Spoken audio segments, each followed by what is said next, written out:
मैं सुष्मिता मिश्रा। आप देखना शुरू कर चुके हैं 4 PM यूपी। दोस्तों, बिहार की राजनीति में एक ऐसा नजारा देखने को मिला जिसने सत्ता के जश्न का चेहरा और कानून व्यवस्था के हालात दोनों को एक साथ बेनकाब कर दिया। उप मुख्यमंत्री विजय सिन्हा, जी हाँ, वही विजय सिन्हा जो दूसरी बार डिप्टी सीएम बने और 5वीं बार लखीमसराय से विधायक चुने गए हैं, अपने स्वागत में पहुंचे तो माहौल शुभकामनाओं का नहीं बल्कि हर्ष फायरिंग का बन गया। लखीमसराय में विजय सिन्हा का काफिला जैसे ही बढ़हरिया पहुंचा, भीड़ नारे लगा रही थी, विजय सिन्हा जिंदाबाद, और सामने दो युवक बंदूक में मसाला भरकर आसमान में गोलियां दाग रहे थे। यह वीडियो वायरल हुआ तो बिहार की राजनीति में भूचाल आ गया। पुलिस हड़बड़ा गई, प्रशासन हरकत में आया और विपक्ष ने तो खुलकर हमला ही बोल दिया। लेकिन दोस्तों, सबसे बड़ा सवाल यह नहीं है कि फायरिंग किसने की, सबसे बड़ा सवाल यह है कि नीतीश कुमार की सरकार में बिहार की कानून व्यवस्था आखिर कहां है। विजय सिन्हा का स्वागत किसी नेता जैसा नहीं बल्कि किसी बादशाह की वापसी जैसा किया गया था। कहीं ढोल, कहीं डीजे, कहीं जेसीबी से फूलों की बारिश और बीच में खुलेआम हर्ष फायरिंग की गई थी। यही है सुशासन का नया मॉडल, यही है कानून का राज जिसकी दुहाई नीतीश कुमार 20 सालों से देते आ रहे हैं। बिहार के कई जिलों बाढ़, मोकामा, लखीमसराय, शेखपुरा और बेगूसराय में एक परंपरा चली आ रही है, चिड़िया मार बंदूक में मसाला भरकर हर्ष फायरिंग करने की।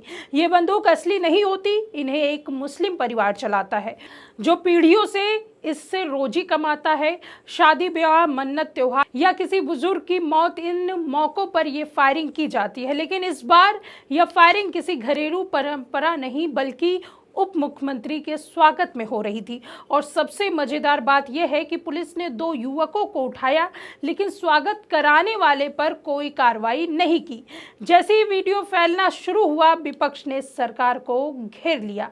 आरजेडी ने तंज कसते हुए कहा, चलाओ गोली, दिखाओ दो नाली, हड़काओ पब्लिक को खाली। सुभाषण की सरकार आई है, बड़बोले दुशासन की सरकार आई है। अब 5 साल तक 25-30 साल पहले की मनगढ़ंत बातों पर प्रवचन सुनते रहिए, क्योंकि इससे अधिक इस सरकार के बस का कुछ नहीं है।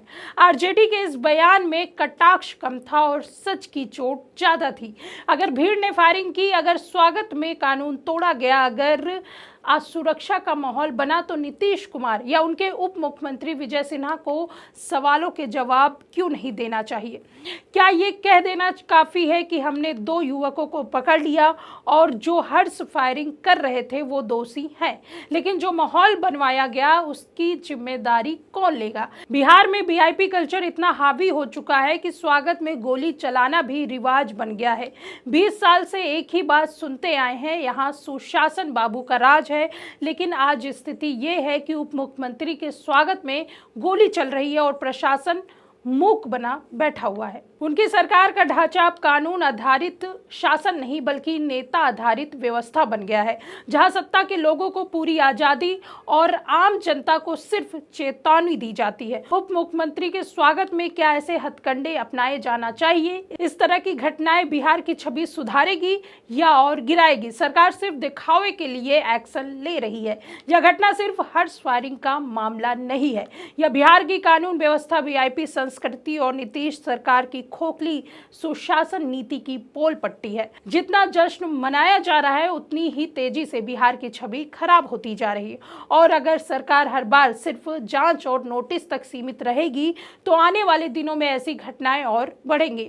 फिलहाल इस खबर में इतना ही। आपको ये खबर कैसी लगी, कमेंट करके अपनी राय जरूर बताइएगा। देखते रहिए 4 PM यूपी। मैं सुष्मिता, नमस्कार।